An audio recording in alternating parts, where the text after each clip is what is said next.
Hello my dear students, welcome to the class of mathematics by Maninder Singh Sidhu. इस class में हम पढ़ने वाले हैं कि डिपेंडेंट और इंडिपेंडेंट इवेंट्स क्या होते हैं। लास्ट क्लास में हमने प्रोबेबिलिटी में कंडीशनल प्रोबेबिलिटी पढ़ा था, राइट। तो डिपेंडेंट इंडिपेंडेंट इवेंट क्या होते हैं, ये इनके नेम से ही सजेस्ट करता है। अगर एक इवेंट के होने से दूसरे इवेंट पे कुछ मैटर करता है, कुछ फर्क पड़ता हो, एक इवेंट के होने से दूसरे इवेंट पे कुछ फर्क पड़ता हो, तो इसका मतलब ये दोनों जो इवेंट हैं वो डिपेंडेंट है। एग्जाम्पल लें, फॉर एग्जाम्पल एक बॉक्स है, उसमें कुछ टोकन्स हैं 1 2 3 4, ठीक है। हमने एक टोकन निकालना है। क्या प्रोबेबिलिटी है कि इसमें जो टोकन निकलेगा वो 1 होगा। तो अगर मुझे 1 की प्रोबेबिलिटी निकालनी है तो वो आएगी 1/4, क्योंकि इन चारों में से एक ही टोकन है जिसके ऊपर 1 लिखा है। अब अगर हमने वो टोकन निकाल के बाहर रख दिया है, वो टोकन निकाल के बाहर रख दिया, उसके बाद अब हम एक टोकन निकालना चाहते हैं जिसके ऊपर 4 लिखा हो। तो 4 वाले कितने टोकन है? सिर्फ एक टोकन है, ऊपर 1 आएगा। बट डिनोमिनेटर में आप जानते हैं ना, 1 वाला टोकन ऑलरेडी बाहर निकल चुका है, तो अब डिनोमिनेटर में सिर्फ 3 आएगा। यानी जो आपने सेकेंड टोकन बाहर निकाला है, इस टोकन की प्रोबेबिलिटी में कुछ डिफरेंस आ गया है, and all because of the first event. अगर हमने फर्स्ट इवेंट में जो टोकन है वो निकाला ना होता या फिर निकाल के वापस डाल दिया होता, तो इसकी प्रोबेबिलिटी पे कोई फर्क ना आया होता, राइट। तो ये होते हैं डिपेंडेंट और इंडिपेंडेंट इवेंट, ठीक है। चलिए एक और एग्जांपल लेते हैं। There is a box in which there are 5 red balls and 6 white balls, ठीक है। तो इसके बाद 2 balls are drawn one by one, ठीक है। तो अब आपको प्रोबेबिलिटी निकालनी है। अब दो तरह के केस ले रहा हूं मैं, 1 by 1। एक में मैं ले रहा हूं विद रिप्लेसमेंट, और सेकंड केस ले रहा हूं विदाउट रिप्लेसमेंट। एक केस में रिप्लेसमेंट हो गई। रिप्लेसमेंट का मतलब होता है जब आपने एक बॉल बाहर निकाली, उसका कलर नोट करके वापस डाल दिया जाए, तो इसे बोलते हैं रिप्लेसमेंट।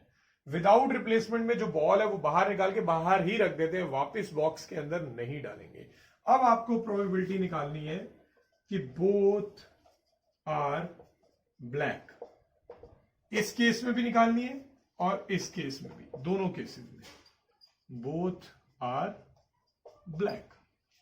अब कैसे करेंगे बेटा? देखिए, जब मैं फर्स्ट ब्लैक बॉल निकालूंगा, यहां पे मैं इसको ऐसे लिख लेता हूं B1 एंड B2। इसका मतलब फर्स्ट बॉल भी ब्लैक है, एंड इंटरसेक्शन का मतलब एंड होता है, एंड सेकेंड बॉल भी ब्लैक है। और यहां पे भी मुझे यही फाइंड करना है, B1 इंटरसेक्शन B2। पर अब ये बताइए कि जब मैं फर्स्ट ब्लैक बॉल निकालूंगा, sorry there are no black ball, sorry मैं यहां पे थोड़ा सा चेंज कर देता हूं, 5 ब्लैक बॉल्स, ठीक है। तो अब जब मैं फर्स्ट ब्लैक बॉल यहां से निकालूंगा, तो ब्लैक बॉल 5 है आउट ऑफ 11, तो इसकी प्रोबेबिलिटी हो जाएगी 5/11। तो जो आपने फर्स्ट ब्लैक बॉल बाहर निकाली है उसकी प्रोबेबिलिटी है 5/11। अब आपने वो बॉल विद रिप्लेसमेंट लिखा हुआ है, इसलिए बॉल को वापस अंदर डाल दिया, वापस अंदर। तो इसका मतलब अब जो नंबर ऑफ बॉल्स है वो दोबारा से टोटल 11 है। अब जब आप सेकेंड बॉल निकालेंगे, वो भी ब्लैक होनी चाहिए, तो उसकी प्रोबेबिलिटी क्या होगी? फिर से 5/11, क्योंकि कॉम्पोजिशन पे कोई फर्क आया ही नहीं है। ब्लैक आपने बाहर निकाली थी पर कलर नोट करके विद रिप्लेसमेंट लिखा था, इसलिए आपने वापस डाल दी, ठीक है। अब यहां पे क्या होगा? पहली ब्लैक बॉल निकालेंगे, उसकी प्रोबेबिलिटी ऑब्वियसली 5/11 होगी, राइट।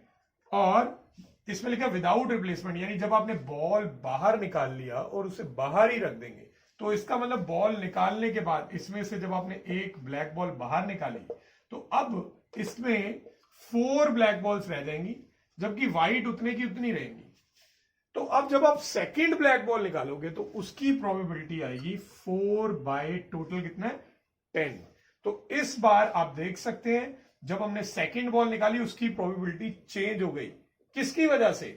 फर्स्ट बॉल, क्योंकि हमने बाहर ही रख दी थी। तो ये दोनों इवेंट डिपेंडेंट है, यानी इसकी प्रोबेबिलिटी जो चेंज हुई है वो इसकी वजह से हुई है। ये दोनों इंडिपेंडेंट है, इसकी प्रोबेबिलिटी ने इस पे कोई भी डिफरेंस मेकआउट नहीं किया, राइट। तो अब आप एक बात याद रखेंगे, कभी भी लिखा हो विद रिप्लेसमेंट तो उसका मतलब होगा इंडिपेंडेंट, यानी कि एक की प्रोबेबिलिटी दूसरे पे कोई डिफरेंस नहीं करेगी।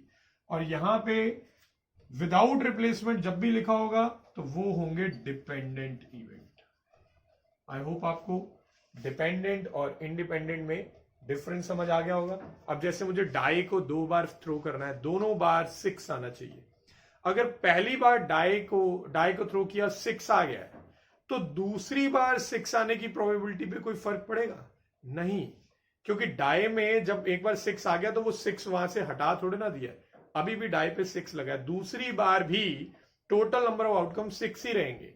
तो डाई को जितनी बार मर्जी थ्रो कर लीजिए, वो सारे इंडिपेंडेंट इवेंट ही होते हैं। आप किसी तरह कंट्रोल नहीं कर सकते कि एक बार अगर डाई पे 6 आ गया तो दूसरी बार 6 अब आ ही नहीं सकता। सेम वे में कॉइन्स वाले जितने भी क्वेश्चन होते हैं, कॉइन को टॉस किया 2 बार या 3 बार, कितनी बार हेड आया, अब पहली बार हेड आया तो इसका मतलब क्या ऐसा है कि दूसरी बार कभी हेड नहीं आ सकता? ऐसा नहीं है, आप ये कंट्रोल नहीं कर सकते। तो कॉइन्स वाले क्वेश्चन, डाइज वाले क्वेश्चन, ये इंडिपेंडेंट ही होते हैं हमेशा। तो इसमें जितनी बार मर्जी आप इवेंट कर ले, उतनी बार फर्क नहीं पड़ता है अगले इवेंट पे। अब कार्ड्स वाले क्वेश्चन, जब आप कार्ड ड्रॉ करते हो, अब यहां पे आपके पास चॉइस आती है, जब आपने कार्ड ड्रॉ किया तो उसे वापस डालना है या नहीं। तो इसलिए कार्ड वाले क्वेश्चन डिपेंडेंट भी हो सकते हैं, इंडिपेंडेंट भी हो सकते हैं, डिपेंडिंग ऑन कि आपको विद रिप्लेसमेंट दिया है कि विदाउट रिप्लेसमेंट दिया है।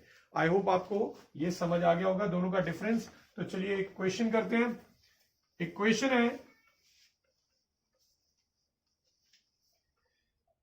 कि एक बॉक्स ऑफ ऑरेंजेस है, एक बॉक्स है जिसमें ऑरेंजेस है। How many oranges are there? There are in total 15 oranges, right. 15 oranges. Box थोड़ा बड़ा कर लेते हैं, ऑरेंजेस क्योंकि ज्यादा हो गए। इन 15 ऑरेंजेस में जो 12 हैं वो गुड क्वालिटी के, और यानी कि बाकी के जो 3 है वो बैड क्वालिटी के होंगे, राइट। एक फूड इंस्पेक्टर है जिसे इस बॉक्स में से एक एक करके 3 ऑरेंजेस ड्रॉ करने।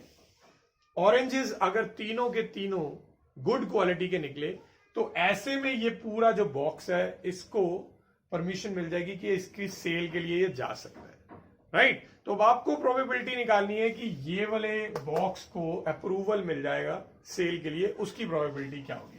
सो वी वांट कि ये जो बॉक्स है ये अप्रूव हो गया सेल के लिए। तो अगर सेल के लिए अप्रूव करना है तो उसके लिए हमें क्या चाहिए? हमें चाहिए कि जो 3 ऑरेंजेस निकाले हैं एक एक करके, वो तीनों गुड होने चाहिए, राइट। सो G1 intersection G2 intersection G3, यानी पहला ऑरेंज भी गुड था, सेकंड भी गुड था और थर्ड भी गुड था। अब ये बताइए, वो ऑरेंजेस एक एक करके निकालता जा रहा है, वो उसे वापस नहीं डाल रहा है, ठीक है। वापस ऑब्वियसली डालेगा भी नहीं। अगर आपको कभी चेक करना हो कि कोई भी बॉक्स जो है जो आप परचेज कर रहे हो उसमें सारे पीसेस ठीक है या नहीं, तो आप निकाल के बाहर ही रखेंगे, उसे वापस अंदर नहीं डाल के देखेंगे। तो इस तरह से 3 ऑरेंजेस निकाले हैं और इसमें रिप्लेसमेंट नहीं की गई है, विदाउट रिप्लेसमेंट है। दैट मीन्स ये डिपेंडेंट इवेंट है, ठीक है। तो डिपेंडेंट इवेंट को हम ऐसे लिखते हैं बेटा, प्रोबेबिलिटी ऑफ G1, ठीक है। अब नेक्स्ट वाला जो आएगा ना, प्रोबेबिलिटी ऑफ G2, यहां हम लिख देंगे गिवन दैट G1, यानी कि ऑलरेडी एक गुड ऑरेंज बाहर आप ड्रॉ कर चुके हैं। और इसके बाद आगे आएगा G3। G3 जब आप निकालेंगे, थर्ड ऑरेंज निकाला तो इससे पहले कितने ऑरेंजेस पहले से ही निकल चुके हैं? 2 ऑरेंजेस निकल चुके हैं। तो उसे आप लिखेंगे G1 इंटरसेक्शन G2, ऐसे, राइट। अब इन सब की प्रोबेबिलिटीज देखिए, इसमें से गुड ऑरेंज की प्रोबेबिलिटी क्या होगी? गुड कितने हैं? 12, तो इसकी प्रोबेबिलिटी हो जाएगी 12/15। सो 12/15 इसकी प्रोबेबिलिटी है कि ऑरेंज जो है, पहला ऑरेंज जो आपने निकाला है वो गुड क्वालिटी का है। फिर G2/G1 का मीनिंग है एक गुड ऑरेंज ऑलरेडी निकल चुका है। अगर मैं इसमें से एक गुड ऑरेंज निकाल दूं तो 11 गुड रह जाएंगे, जबकि बैड अभी भी 3 है। तो अब गुड ऑरेंज की प्रोबेबिलिटी क्या होगी? 11/14, टोटल 14 रह गए। अच्छा, अब हमने एक और सेकंड गुड ऑरेंज भी निकाल लिया। अब हमें थर्ड गुड ऑरेंज निकालना है, तो पहले एक और गुड ऑरेंज निकला तो 10 गुड रह गए, बैड अभी भी 3 है, राइट। तो अब तीसरे गुड ऑरेंज की प्रोबेबिलिटी होगी 10/13, 13। इनको आप मल्टीप्लाई कर लेंगे, you will get the desired answer. अच्छा, अब इसी केस में अगर बोला होता कि उसने जो ऑरेंजेस निकाले हैं वो विद रिप्लेसमेंट निकाले हैं, तो विद रिप्लेसमेंट वाले में हम क्या करते, इनका आंसर लिखने के लिए सिंपली तीनों की प्रोबेबिलिटी मल्टीप्लाई कर देंगे। यहां पे कंडीशनल प्रोबेबिलिटी का यूज नहीं होगा, क्योंकि जब फर्स्ट ऑरेंज निकाला उसकी 12/15 है। अब वो ऑरेंज अगर हम वापस डाल देंगे तो फिर से गुड ऑरेंज 12 हो जाएंगे, तो अगले की भी 12/15 और उससे अगले की भी 12/15। तो ये वैसे इस क्वेश्चन में नहीं बोला गया था, बट मैंने वैसे ही आपके सामने केस ले लिया है। अगर इंडिपेंडेंट इवेंट होंगे तो आप बीच में कहीं पे भी कंडीशनल प्रोबेबिलिटी का यूज नहीं करेंगे, ऐसे ही लिखेंगे। ठीक है, तो अब आपको मैं एक इसी के साथ रिलेशन भी बता देता हूं डिपेंडेंट और इंडिपेंडेंट इवेंट्स का। अगर इवेंट डिपेंडेंट है तो प्रोबेबिलिटी ऑफ बी बाय ए किसके इक्वल होगी, सॉरी बी इंटरसेक्शन ए किसके इक्वल होगी, प्रोबेबिलिटी ऑफ बी, यानी पहला इवेंट हो गया, and then probability of A given that B already हो चुका है, क्योंकि ये डिपेंडेंट है, फर्क पड़ेगा दूसरे इवेंट पे, फर्क पड़ेगा उसकी प्रोबेबिलिटी पे, फर्क पड़ेगा पहले के होने की वजह से।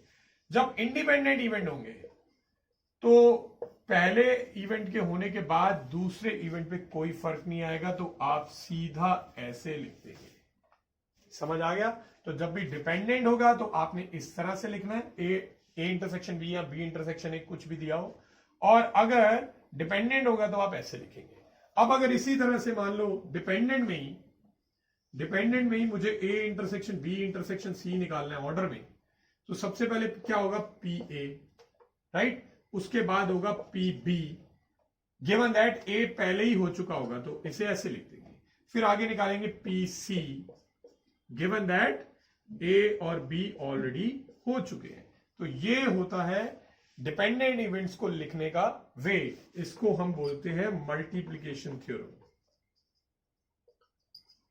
राइट। ये भी मल्टीप्लीकेशन थ्योरम में ही आएगा। अगर मैं इसमें 3 इवेंट लेता हूं, A intersection B intersection C, तो आप इसे लिखेंगे P A into P B into P C, क्योंकि ये बाद वाले इवेंट पहले वाले इवेंट्स पे डिपेंड नहीं करेंगे। तो ये कंडीशन और ये कंडीशन, ये दोनों मिलके मल्टीप्लिकेशन थ्योरम की कंडीशंस है। ये कब लगानी है, ये तब लगाएंगे जब डिपेंडेंट इवेंट्स होंगे, और ये तब लगाएंगे जब इंडिपेंडेंट इवेंट होंगे। तो ये इंडिपेंडेंट इवेंट्स की कंडीशन भी है। अगर आपको 2 इवेंट्स चेक करने हैं इंडिपेंडेंट है या नहीं, तो आप उनके इंटरसेक्शन की प्रोबेबिलिटी पहले निकाल लो, और फिर दोनों की इंडिविजुअल प्रोबेबिलिटी निकाल के मल्टीप्लाई करके देखिए, अगर वो इसके इक्वल आता है तो इसका मतलब ये इंडिपेंडेंट इवेंट है। यहां पे मैं एक और चीज आपको रिमाइंड करवाना चाहूंगा जो 11th क्लास में थी। आपने डिपेंडेंट इंडिपेंडेंट तो न्यू पढ़ लिया है। 2 और तरह के इवेंट्स होते थे, mutually exclusive events. Mutually exclusive event उनको बोलते थे ऐसे इवेंट जिनमें कुछ भी कॉमन ना हो। फॉर एग्जाम्पल, अगर मैं वेन डायग्राम बनाऊं तो ये है ए, ये है बी, इन दोनों में कोई भी रीजन कॉमन नहीं है, तो ये है म्यूचुअली एक्सक्लूसिव इवेंट्स। तो म्यूचुअली एक्सक्लूसिव इवेंट्स में इंटरसेक्शन के होने की प्रोबेबिलिटी हमेशा 0 होती थी। ठीक है, तो अब आपके पास 3 तरह की कंडीशंस हैं। ये कंडीशन है म्यूचुअली एक्सक्लूसिव की, जो ऑलरेडी आपने 11th क्लास में पढ़ी है। मैंने इसलिए अभी रिमाइंड करवाया ये दोबारा से, क्योंकि अभी इस एक्सरसाइज के क्वेश्चंस में कई जगह पे यूज होगा। ये कंडीशन है इंडिपेंडेंट इवेंट्स की, और ये है डिपेंडेंट इवेंट्स की। मेनली आपको इंडिपेंडेंट की और म्यूचुअली एक्सक्लूसिव की याद रखनी है। ये तो हम नॉर्मली वैसे भी कर ही रहे हैं, हर क्वेश्चन में लॉजिकली हम ऐसे ही करते हैं। ये चाहे इस तरह से लिखें चाहे ना लिखें, पर हमें मालूम है अगर हमने एक बॉल निकाल ली है और बाहर रख दी है तो उसके बाद overall total number of balls एक कम हो चुकी होंगी। तो हम लॉजिकली जब हम करेंगे तो ऑटोमेटिकली ये हो जाएगा। इंडिपेंडेंट के लिए आप ये रिलेशन याद रखेंगे। ठीक है, अगले क्वेश्चन पे पढ़ते हैं। चलिए एक क्वेश्चन पे चलते हैं। इस क्वेश्चन में हमें पी ए दे रखा है 1/2, पी बी दे रखा है 7/12। 2 इवेंट्स के होने की प्रोबेबिलिटी गिवन है। इसके अलावा हमें प्रोबेबिलिटी ऑफ नॉट ए और नॉट एफ भी गिवन है। हमें चेक करना है कि ए और बी इवेंट जो है वो इंडिपेंडेंट है या नहीं। बेटा इंडिपेंडेंट अगर ए और बी है तो इन दोनों के इंटरसेक्शन की प्रोबेबिलिटी जो है वो P A into P B के इक्वल आनी चाहिए। यही कंडीशन थी इंडिपेंडेंट इवेंट्स की। तो अब हम चेक करेंगे। अब ये कैसे चेक करेंगे? सबसे पहले हमें ये थोड़ी अजीब सा इवेंट दे रखा है, इसी को पकड़ते हैं, नॉट ए और नॉट बी। ना नॉट ए का मीनिंग होता है एक कॉम्प्लीमेंट, एंड जब भी और लगाओ, और का मतलब होता है यूनियन। ये आप सब लोग जानते हैं, 11th में हमने पढ़ा हुआ है, और लिखा हो तो यूनियन, एंड लिखा हो तो इंटरसेक्शन, ठीक है। और नॉट बी है, दैट मीन्स बी कॉम्प्लीमेंट आ जाएगा यहाँ पे, ये 1/4 है। अब इसके बाद मैं एक लॉ यूज करूंगा जो आपने पढ़ा हुआ है ऑलरेडी, डी मॉर्गन्स लॉ। अगर मैं दोनों का कॉम्प्लीमेंट बाहर कॉमन लिखता हूं तो बीच वाला जो साइन है वो रिवर्स हो जाएगा। ये डी मॉर्गन्स लॉ है जो 11th क्लास में आप ऑलरेडी पढ़ चुके हैं। नाउ किसी के भी कॉम्प्लीमेंट की प्रोबेबिलिटी कैसे निकालते हैं? 1 में से उसी की प्रोबेबिलिटी को माइनस करके, राइट। सो इसके बाद क्या होगा? इसके बाद हम ए इंटरसेक्शन बी की प्रोबेबिलिटी फाइंड कर लेंगे। तो ए इंटरसेक्शन बी की प्रोबेबिलिटी फाइंड करने के लिए इसको माइनस वाला है इसलिए उधर ले जाए, 1/4 इधर लाके 1 में से माइनस कर देंगे 1/4। तो 1 माइनस 1/4 की वैल्यू 3/4 होती है। तो ये हमारे पास probability of A intersection B आ गया। अब ए इंटरसेक्शन बी आ चुका है, ये चेक करते हैं कि P A into P B भी यही आ रहा है या नहीं आ रहा। So let's check. So now P A into P B, see P A की वैल्यू में ऑलरेडी गिवन है 1/2, पीबी की वैल्यू भी ऑलरेडी गिवन है 7/12, so the answer is coming out to be 7/24। Now we can clearly see that ये दोनों equal तो आए नहीं है। तो सिंस ए इंटरसेक्शन बी की probability P A into PB के इक्वल नहीं आई है, so what does that mean? इसका मीनिंग है A and B are not independent, यानी कि वो डिपेंडेंट इवेंट है एक्चुअली। समझ में आ गया? नेक्स्ट क्वेश्चन पे चलते हैं।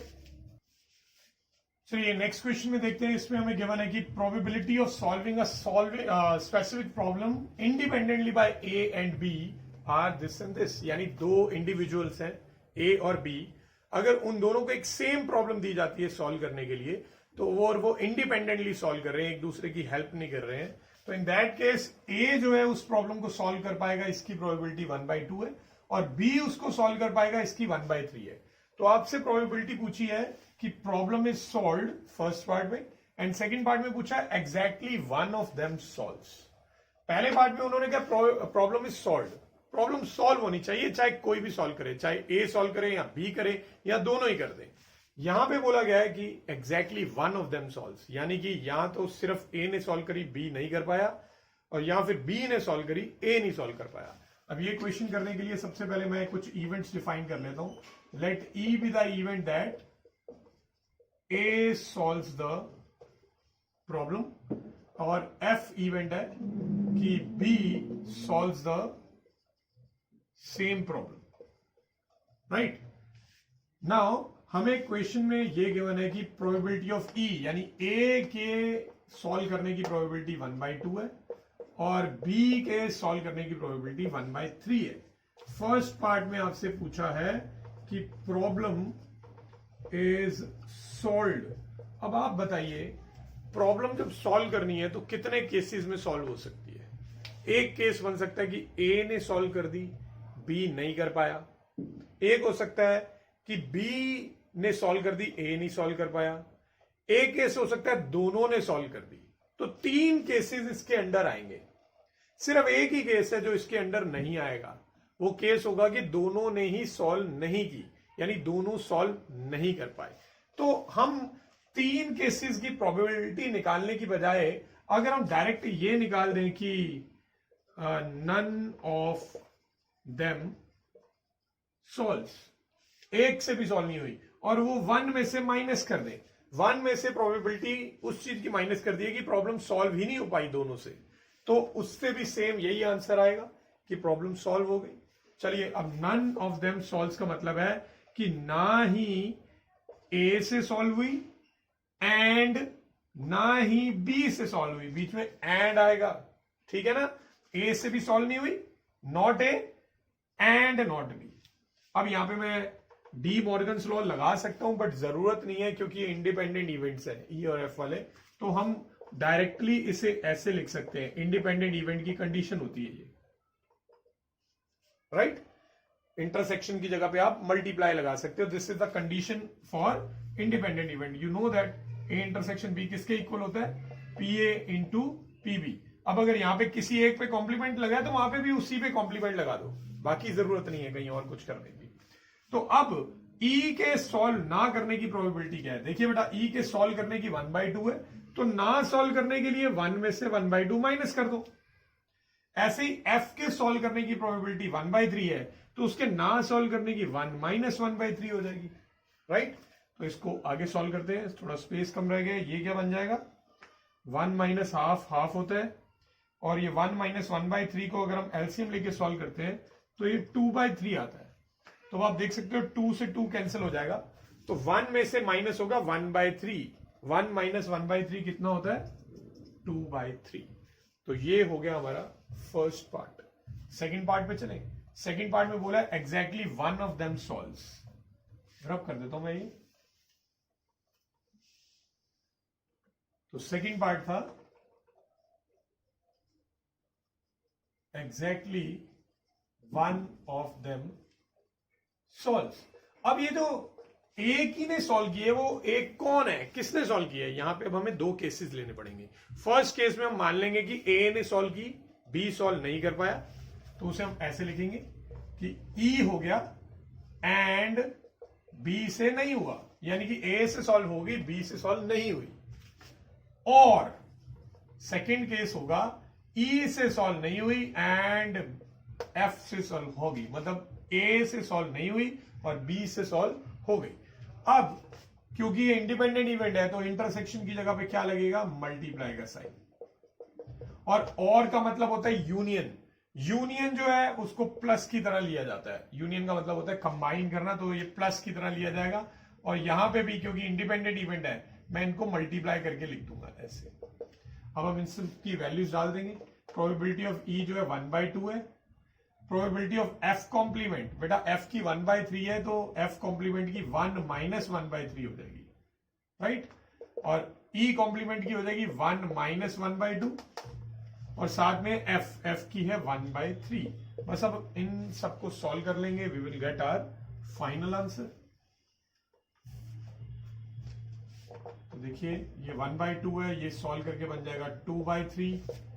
ये 1/2 है, ये 1/3 है. टेम्पटेशन तो हो रही है कि 2 से 2 कैंसिल कर दे, बट रहने देते हैं. ऐसी कैलकुलेशन थोड़ा जल्दी से हो जाएगी. ये 2/6 है, ये 1/6 है. एलसीएम लेना इजी हो गया, ये बन गया 3/6. तो प्रोबेबिलिटी है 1/2.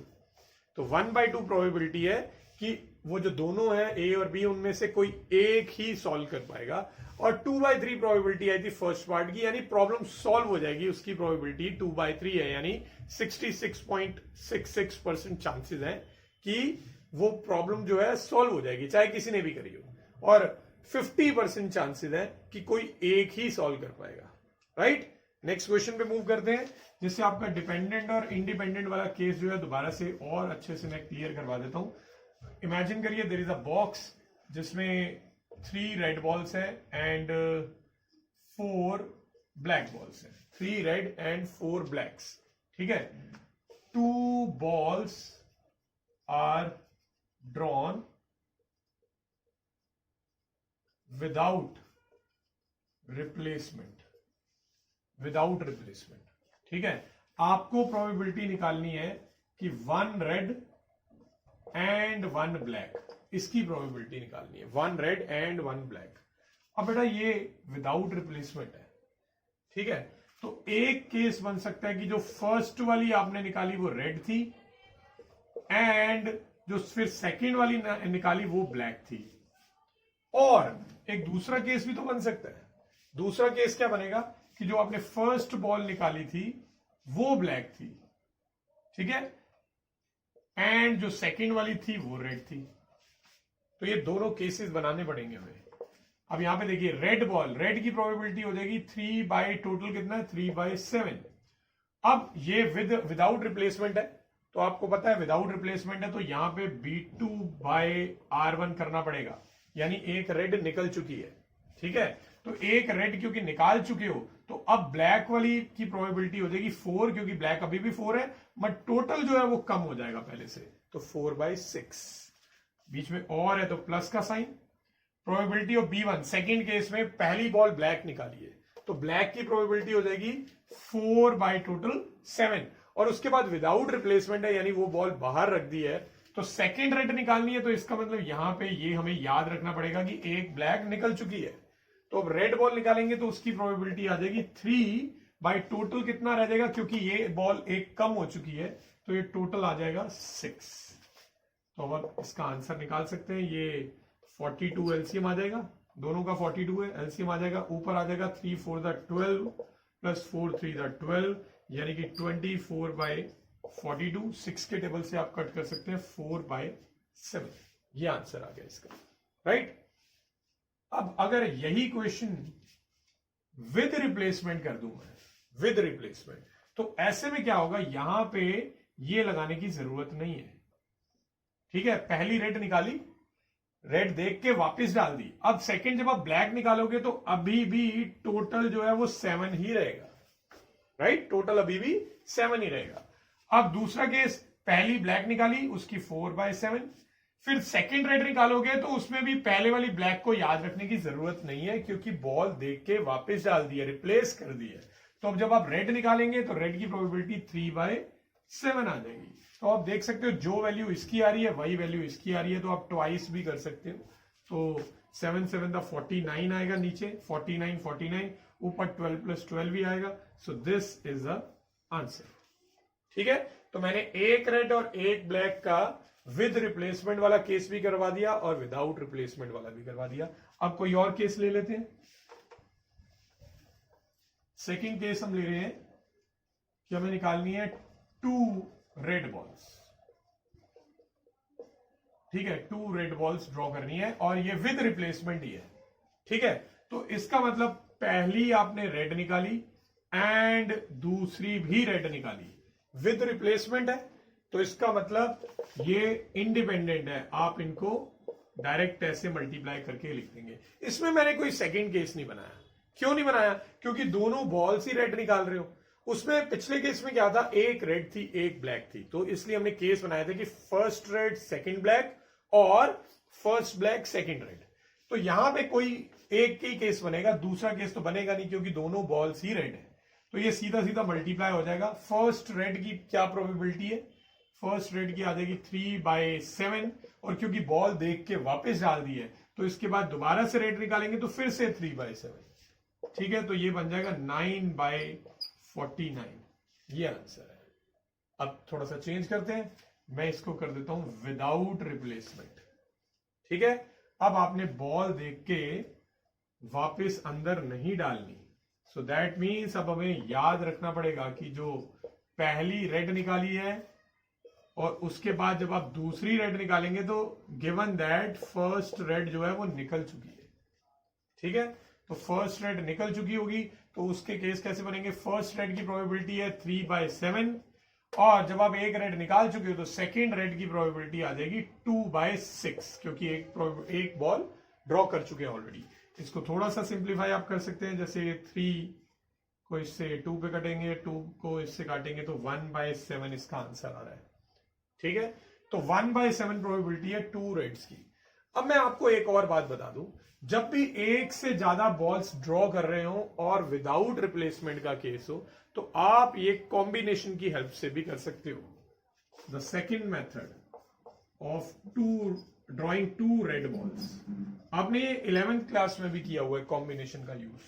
2 रेड बॉल निकालनी है, रेड बॉल है कितनी, 3, तो मैं लिखूंगा 3C2, क्योंकि मुझे दोनों बॉल्स रेड में से चाहिए, अपॉन टोटल कितनी बॉल्स है 7, उन 7 में से 2 बॉल्स, राइट। अब हम इसे कॉम्बिनेशन का फॉर्मूला जो आपको पता ही होगा, एनसीआर का फॉर्मूला होता है n factorial by r factorial into n minus r factorial. ये फॉर्मूला लगा के आप ये वैल्यूज को सॉल्व कर सकते हो। मैं अभी इसको जल्दी से सॉल्व कर रहा हूं। 3C2 की वैल्यू 3 होती है एंड 7C2 की वैल्यू सॉल्व करने के बाद 21 आएगी, ठीक है। ये बन जाएगा 7 इंटू 6 डिवाइड बाई 2, तो वो 21 बन जाएगा। अब आप कटिंग करके देख सकते हो, इसका भी आंसर 1 बाई 7 ही आ रहा है, तो दोनों का आंसर सेम आया है। तो अब आप याद रखिए, जब भी विदाउट रिप्लेसमेंट में आप एक से ज्यादा बॉल्स ड्रॉ कर रहे हैं या कोई भी चीज ड्रॉ कर रहे हैं एक से ज्यादा, तो आप वो कॉम्बिनेशन से भी कर सकते हो, ठीक है, विदाउट कॉम्बिनेशन भी कर सकते हो, दोनों से ही कर सकते हो। अच्छा, अगर इसका कॉम्बिनेशन लगाने का एक जगह पे फायदा भी होता है, कैसे फायदा होता है वो मैं अभी आपको बताता हूं। जो मैंने अभी पहले वाला ही एक केस लिया था, वैल्यूज मैंने रैंडमली ली थी इसलिए मैं भूल चुका हूं। 1 रेड एंड 1 ब्लैक, ठीक है, 1 रेड एंड 1 ब्लैक। अब कौन सी रेड थी? पहली रेड, दूसरी ब्लैक, और पहली ब्लैक एंड दूसरी रेड। अब ये विदाउट रिप्लेसमेंट है, इसका मतलब डिपेंडेंट है। ये पहली रेड निकाली, और आपको याद रखना है सेकंड जब ब्लैक निकालेंगे तो उसमें पहले एक रेड निकल चुकी है, और यहां पे हम ये दूसरा केस ना बनाए, सीधा ट्वाइस भी कर दे तब भी चल जाएगा, ठीक है, सीधा ट्वाइस कर दे तो चल जाएगा, वही आंसर आएगा। आपने पीछे अभी चेक किया भी था। तो रेड बॉल की प्रोबेबिलिटी है 3/7, और क्योंकि फिर एक रेड निकल चुकी है तो टोटल बॉल्स अब 6 रह गई, तो ब्लैक की प्रोबेबिलिटी हो जाएगी 4/6, राइट। आप थोड़ी सी इसमें कटिंग कर सकते हैं, ये 3 to the 6 होता है, 6 से 6 कट जाएगा, 4/7 इसका आंसर आ गया। अब यही केस अगर आप कॉम्बिनेशन से करते हैं, 1 रेड एंड 1 ब्लैक, तो रेड कितनी है? 3, तो अब 3 में से एक, सेकंड तरीका बता रहा हूं मैं आपको, 3 रेड में से एक रेड निकाल ली, एंड 4 ब्लैक में से भी एक ब्लैक निकाल ली। ओवरऑल टोटल 7 बॉल्स है, 7C2 कर देंगे क्योंकि हम टोटल बॉल्स 2 निकाल रहे हैं। बीच में एंड था इसलिए मल्टीप्लाई लगाया। 3C1 की वैल्यू 3 होती है, 4C1 की वैल्यू 4 होती है, राइट, और 7C2 की वैल्यू 21 होती है। तो ये थोड़ी सी कटिंग हो रही है, तो आंसर आ गया 4/7। अब आपने एक चीज नोटिस करनी है जिस वजह से मैंने ये पार्ट आपको करवाया है। जब आप इसको नॉर्मली कर रहे थे तो आपको 2 से मल्टीप्लाई करना पड़ा। क्यों? क्योंकि 2 केसेस बन सकते हैं, फर्स्ट रेड सेकंड ब्लैक भी हो सकती है, और फर्स्ट ब्लैक सेकंड रेड भी हो सकती है, ठीक है। बट जब हमने कॉम्बिनेशन का यूज किया तब हमने किसी 2 से मल्टीप्लाई नहीं किया। तो ये बात बेटा आप हमेशा याद रखेंगे, जब भी, पहली बात तो जब भी विदाउट रिप्लेसमेंट होगा सिर्फ तभी आप कॉम्बिनेशन का यूज कर सकते हैं। और दूसरी बात ये, अगर आप कॉम्बिनेशन का यूज कर रहे हैं तो आपको केसेस बनाने की जरूरत नहीं है। कॉम्बिनेशन वो नंबर ऑफ केसेस आपके लिए अपने आप ऑटोमेटिकली बना देगा और आपका डायरेक्ट आंसर आ जाएगा। याद रखेंगे, पहली बात, कॉम्बिनेशन कब यूज होगा? जब विदाउट रिप्लेसमेंट वाला केस होगा। और जब हम कॉम्बिनेशन का यूज कर रहे हैं तो हमें केसेस अगर बन भी रहे हैं तो बनाने की जरूरत नहीं है, मतलब मल्टीप्लाई बाय 2 या 3 या 4 करने की जरूरत नहीं है। जितने भी केसेस बन रहे हैं कॉम्बिनेशन से ऑटोमेटिकली वो सारे केसेस की एक क्यूमुलेटिव वैल्यू आ जाएगी आपके पास। सो आई होप ये सारा आपको क्लियर हो गया होगा। मैंने अभी क्या क्या बताया आपको, डिपेंडेंट, इंडिपेंडेंट। डिपेंडेंट कब होते हैं? जब विदाउट रिप्लेसमेंट होता है, और जब विद रिप्लेसमेंट हो उसे हम बोलते हैं इंडिपेंडेंट। तो ये हमने सेकंड एक्सरसाइज जो है प्रोबेबिलिटी चैप्टर की क्लास 12th में, उसके टॉपिक को कवर किया है। आप उसके रिमेनिंग क्वेश्चंस भी कर सकते हो और भी डिफरेंट क्वेश्चन आप प्रैक्टिस कर सकते हो। So keep practicing and thanks for watching.